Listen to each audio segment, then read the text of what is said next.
Hey everybody, Chris Cortese, Seymour Duncan Video. I'm here with my counterpart, Frank Falbo, the resident guitar expert. We're at the NAMM show, and we're talking about something very, very special. Frank, how you doing this afternoon? I'm doing fine. That's good. That's so good. So, what do you have in your hands here? We know it's a guitar, but what's special about this? Well, this is the Seymour Duncan 35. It's a limited edition guitar. There's only going to be 35 of these made, and it's a partnership between Seymour W. Duncan, myself, and the Larrivee guitar builders.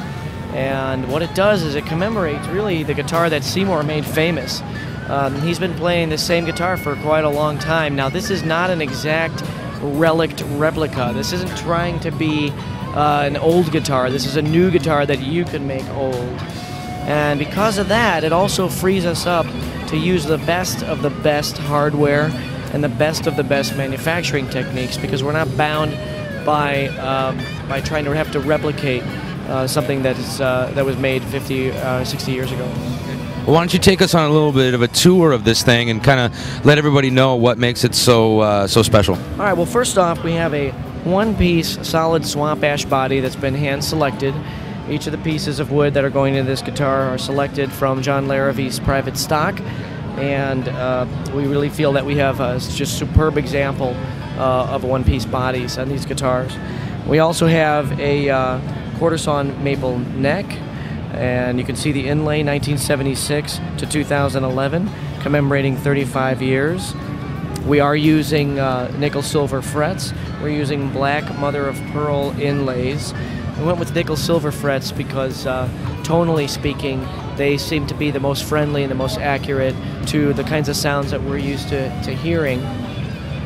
This nut is made from 35,000-year-old mastodon ivory, which is pretty cool. Are you being serious right now? Yes, I am being serious. The folks at Larrivee have a stash, and that's what we're using. We've got... that is amazing. Yeah, do you need a minute? I need a minute because, I mean, only the finest dinosaur parts are being used in this guitar, so I want you to realize that. So, in addition to that, nickel hardware, aside from the fact that you're going to see this bridge is milled from a solid block of stainless, so for tonal reasons, we've chosen this bridge. They both lock. The bridge and the tailpiece have Allen wrench locks for sustain, but the bridge has really big fat posts that are recessed into the wood to really deliver the maximum resonance. Now, these pickups, I want to talk about these for a little bit. These are the pickups that we call the JB and Jazz concept set. The custom shop is going to make these available for purchase. But what these are really is, you know, every great invention, every great product at some point has a point of origin. And this is the times when the designer is still working with just the materials that he's got at his workbench.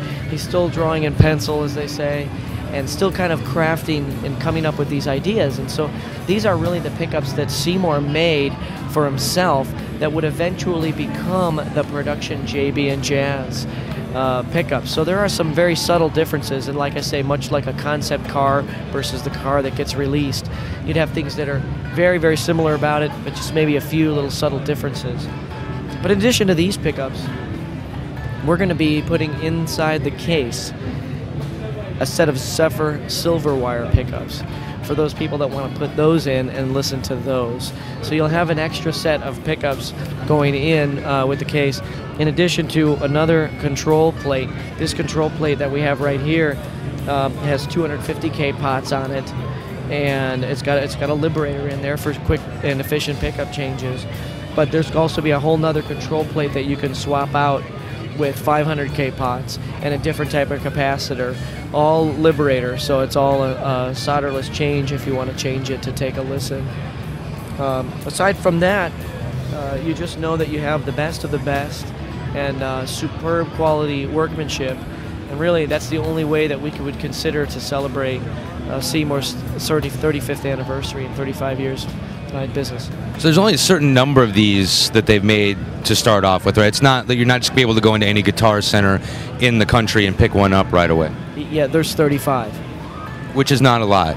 Yeah, that's not a lot by many standards. Yeah, because sometimes I go into guitar stores and I only see 35 guitars, so I don't know if that's a lot or not a lot. Yeah, they would have to buy them all. No, okay. There's only 35 of these going to be made, and then that's it. the doors will be closed, and so there will be some retailers to be able to get these guitars at. You just got to watch and see where they end up. They're going to go via like a lottery, a very fair and equitable distribution. So it's kind of like Willy Wonka and the Chocolate Factory. Like you have to get a golden ticket, and then you're eligible to get the guitar.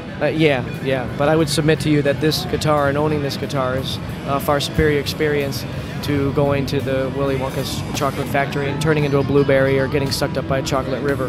Depending on where your priorities are at, but if you're into guitar, I could definitely see why this would be a way better experience than being sucked in a fizzy lifting machine. Right, that's right.